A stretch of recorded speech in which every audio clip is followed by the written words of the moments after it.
Everyone, my name is Mary Ellen, and welcome back to my little slice of the internet where we talk about all things related to the storytelling industry. If you don't already know me, I write nonfiction under my real name, Mary Ellen Quigley, and romance under my pen name, M.E. Laverne. And in today's episode, we are going to talk about how I am not a full-time author, but here's how I show up like one.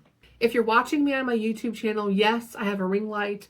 I don't know how to get rid of the alien look, and also I have a very fashionable lapel mic because I'm trying really hard to come up with better quality videos for you guys.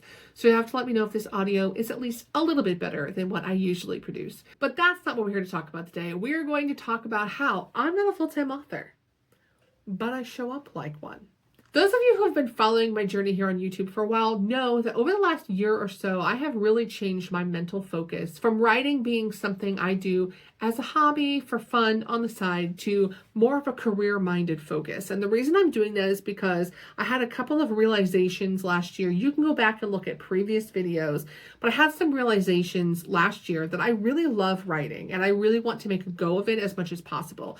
So 2025 especially, I started off this year with a clear vision in my head of me trying out different strategies and different tips to continue to grow my writing career so that I have more of a career-minded approach to it.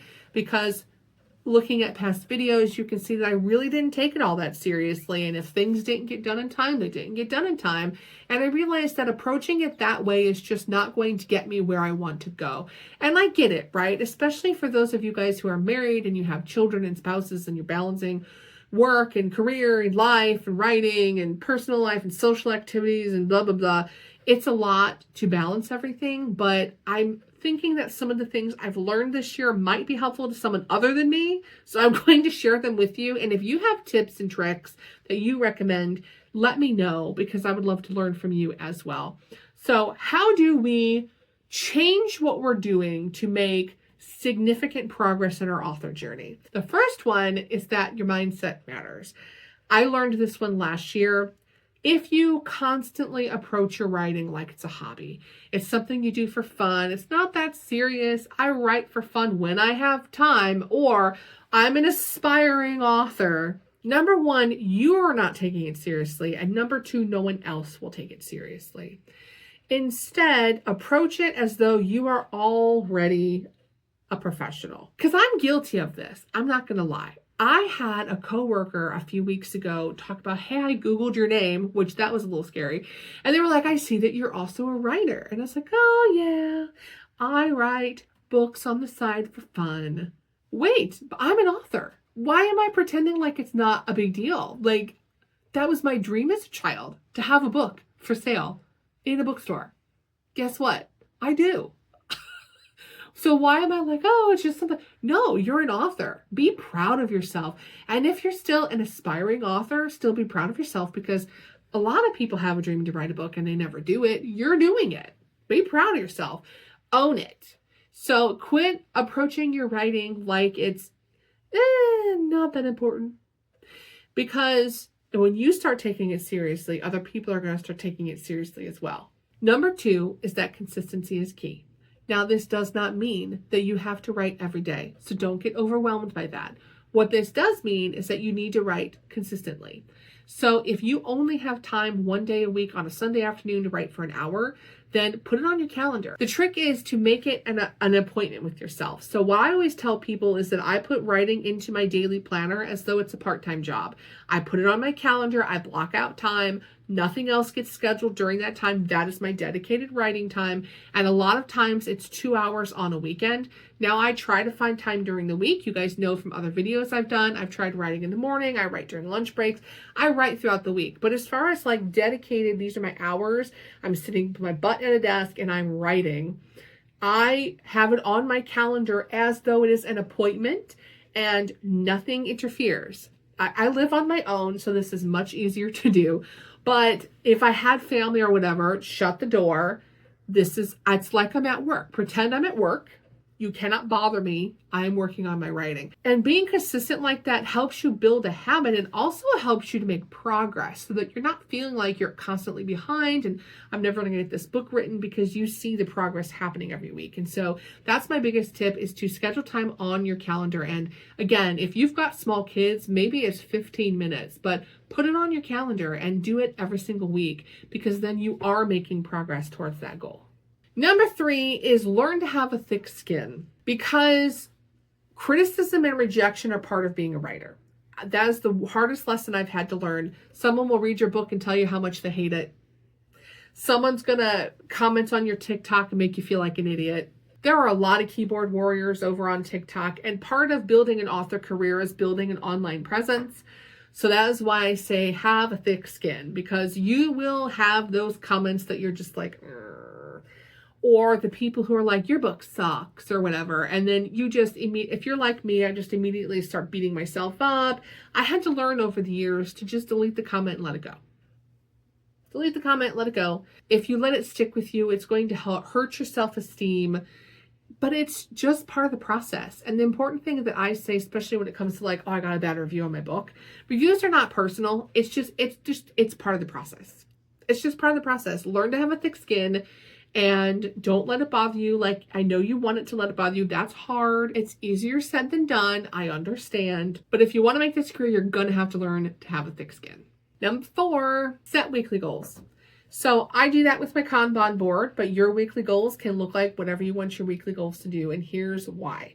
Because if you're already limited on time and you know that I'm only going to get 15 minutes a day, 1 hour for the week, whatever that would be, you need to know where you're putting that focus. Because I don't know if anybody else deals with this, but I call it procrastination freeze, where I have so much stuff to do that I don't know what to do first. And so I will just literally freeze. I do this at work too, which is why I've started creating to-do lists and things for work, because otherwise I will look at like, I have to get all of this stuff done by the end of the week. And then I'm like, oh my God, I don't know what to do first. And so I just do nothing. Well, by having things you know you're working on, this helps you know where to focus first. So the way I handle this is I do the Kanban board. Some people do, some people don't. I do my Kanban board. On Sunday morning, I get my cup of coffee. I come in here, I look at my list for the month, and I drag over my weekly goals into this middle board here. This is my doing board. And for the week, this is what I'm focusing on. My goal is to get all of these Post-its to the done board by the end of the week. That is all I'm focusing on. Everything over here, they can wait till later in the month. This is my focus. And then I will break these down by day. So what I will do is grab one of these Post-its. That's what I'm working on for the day. So that one is actually sitting over here on this side of my desk. You can't see it because that is what I'm doing today. Today's was to record my YouTube video. Okay, so that's what I'm doing today. When I'm done, that's going to go up here and I'm done. And then tomorrow I will take one of these down. It's going to go over here and I'm doing that tomorrow. Now, maybe that's not what yours, maybe you don't have that much time. You like, I can't. Maybe your goal for the week is one Post-it note stuck to your desk that says write chapter 2. That's okay.